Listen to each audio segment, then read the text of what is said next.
Bharatiya Janata party, Bharatiya Janata party, हम सब एक हैं, हम सब एक हैं, हम सब एक हैं। साथियों, आप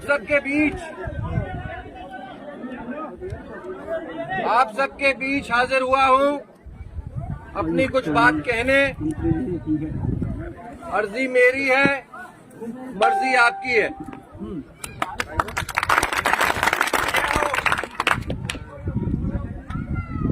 पिछले चुनाव में 2018 के चुनाव में इन्हीं कारणवश मैं अपने लोगों से बिछड़ गया था, इस उम्मीद में कि शायद कांग्रेस के जो उम्मीदवार हैं और मेरे ककायते भाई हैं, उनकी रीति नीति कुछ अलग होगी, उनका व्यवहार कुछ अलग होगा, उनका कामकाज कुछ अलग होगा। लेकिन 2018 से जब 2023 आया और जो कुछ इन 5 सालों में देखा और सहा और मेरे लोगों ने सहा, उस सब की परिणति ये है कि मुझे वापस अपने लोगों के बीच में आना पड़ा।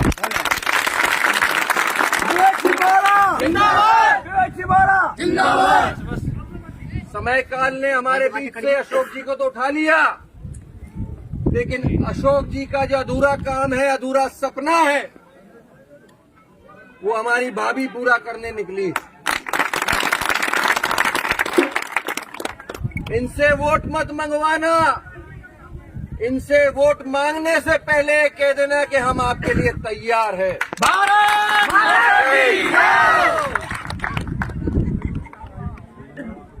एक अबला नारी जिसके ऊपर इतनी बड़ी काल की परिस्थिति, लेकिन उसके बावजूद इन्होंने एक बीड़ा उठाया है कि अपने स्वर्गीय पति का अधूरा काम पूरा करूंगी, इसके लिए तारीफ की लायक है।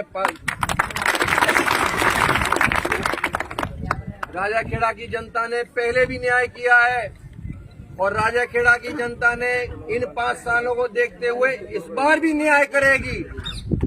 और इस बार का चुनाव नहीं है दोस्तों, इस बार का चुनाव राजाखेड़ा में धर्म युद्ध है, महाभारत है। जरूरी नहीं है कि हमारे संग लोग खुल के आए, दबाव बहुत है, डर और भय बहुत है। हर आम आदमी खुल नहीं सकता, सामने आ नहीं सकता, लेकिन मैंने महसूस किया है क्षेत्र में आने से पहले कि इस बार राजाखेड़ा का चुनाव भीतर ही भीतर चलेगा। बाबूजी की जय हो, बाबूजी की जय हो खूब चलेगा, लेकिन आदमी करेगा वो जो उसके मन में है। और निश्चित रूप से 3 तारीख को जो रिजल्ट आएगा उसमें हमारी भाभी नीरजा भाभी विधानसभा पहुंचेंगी राजाखेड़ा से।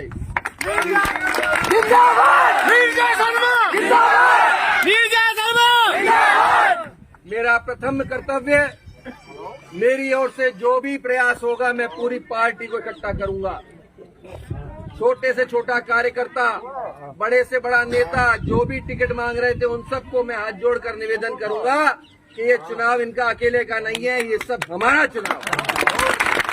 और जिस दिन हमने ये ठान लिया कि ये काम हमारा है, मेरा नहीं है, हमारा है, तो निश्चित रूप से हम भारतीय जनता पार्टी को उनके गंतव्य स्थान तक पहुंचाएंगे, इनको विधानसभा तक पहुंचाएंगे। आज मछरिया का जो मैं नजारा देख रहा हूँ, मेरे रहते कभी जाटव बस्ती में जाटव खुल के नहीं आए थे, लेकिन आज बहुत बड़ी बात है कि जाटव भी जो है खुल के आए हैं। और यूं ही नहीं आए हैं, इनके ऊपर जुल्म सितम हुआ है और उस जुल्म सितम की वजह से खुलकर आए हैं, बहुत बड़ी बात। मुझे उम्मीद है कि ये अटक रहेंगे, मुझे उम्मीद है कि ये अपने जगह पर बने रहेंगे। 8-10 दिन की बात है, इससे ज्यादा की बात नहीं हो। फिर भी कोई बात हो तो विवेक सिंह बोरा आपके साथ खड़ा है। विवेक सिंह बोरा संघर्ष करो, हम तुम्हारे साथ हैं। आएगा विक्की, आएगा विक्की, आएगा विक्की, आएगा विक्की, आएगा विक्की। इस बार हमको बहुत चीजों का हिसाब लेना है। इन 5 सालों में बहुत चीजों का हिसाब लेना है। राजा खेड़ा 2 वर्गों में बट गया है। राजा खेड़ा, मेरी बात गौर से सुनिएगा, राजा खेड़ा 2 वर्गों में बट गया है। एक वो है जो शोषित है, जो पीड़ित है, जो वंचित है और वंचित रह रहा है, और एक वर्ग वो है जो लगातार लाभ पा रहा है, हर चीज में फायदा पा रहा है। केवल फायदे वाले उधर हैं, शोषित और वंचित और पीड़ित सब हमारे हैं। आज लड़ाई इसी की है। 2 पक्ष हैं, भले ही कांग्रेस बीजेपी हो, लेकिन राजा खेड़ा का ये धर्म युद्ध इसी पे आधारित है और इसी पे जो है जनता वोट देगी और इसी पे हमारे लिए परिणाम निकलेगा। मेरी ऐसी मान्यता। मैं आप सबकी ओर से आज ये मान के जाता हूँ और भरोसा दिलाता हूँ भाभी जी को कि निश्चित रूप से मछरिया गांव से और मछरिया पंचायत से हम निकलेंगे, भारतीय जनता पार्टी निकलेगी। आप सब भी इनको आशीर्वाद दीजिए, शुभकामनाएं दीजिए। बहुत बहुत धन्यवाद।